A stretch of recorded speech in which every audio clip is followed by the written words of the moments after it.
Hello dear aspirants, ఇది previous question అండి. SSC సీజీఎల్లో వచ్చినటువంటి సమ్ అండి. చూడండి ఫ్రెండ్స్, ఇది ఒక అండర్ ఫ్రాక్షన్ సమ్. ఈ అండర్ ఫ్రాక్షన్స్లో ఏంటంటే మనకు ఒక వాల్యూ అనేది ఇక్కడ ఇచ్చారండి, 30/43.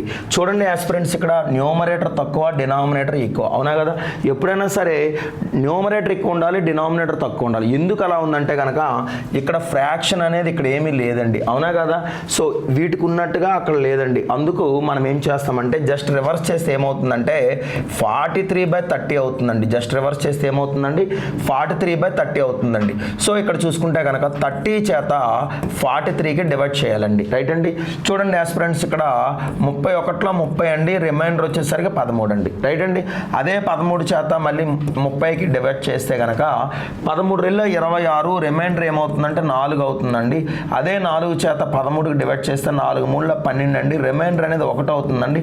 అదే 1 చేత 4కి డివైడ్ చేస్తే ఏమవుతుందంటే 1 4 4, రిమైండర్ 0 అవుతుందండి.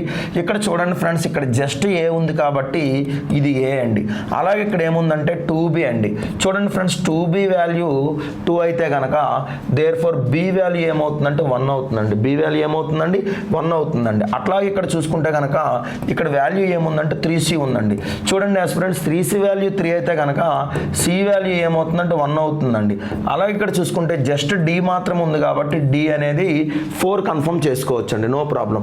సో చూడండి ఫ్రెండ్స్, ఇక్కడ ఏ వాల్యూ 1 అండి, అలాగే బి వాల్యూ 1 అండి, అలాగే సి వాల్యూ 1 అండి, అలాగే డి వాల్యూ 4 అండి. సో కలిపితే ఏమవుతుందంటే మొత్తానికి మనకి 7 అవుతుందండి. 1 + 1 + 1 + 4 ఏమవుతుందంటే 7 అవుతుందండి. ఆప్షన్ 3 అండి.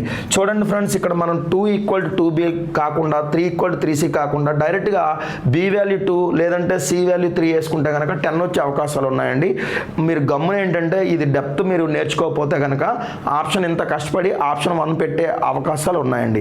సో నేను చెప్పేది ఏంటంటే ఇక్కడ ఏదైతే వాల్యూ ఉందో దాన్ని కంపేర్ చేస్తే కనుక మనకు ఒక న్యూమరల్ వాల్యూ వస్తుందండి. దాన్ని అక్కడ కన్ఫర్మ్ చేసుకుంటే కనుక మనకు ఫైనల్గా 7 అనేది వచ్చిందండి. మీకు ఏమైనా డౌట్ ఉంటే కనుక ఇక్కడ మీరు ఆ వాల్యూస్ని ప్రజెంటేషన్ చేస్తే కనుక ప్రొసీజర్లో దట్ వాల్యూ అనేది వస్తుందండి, రైట్ అండి. Thank you.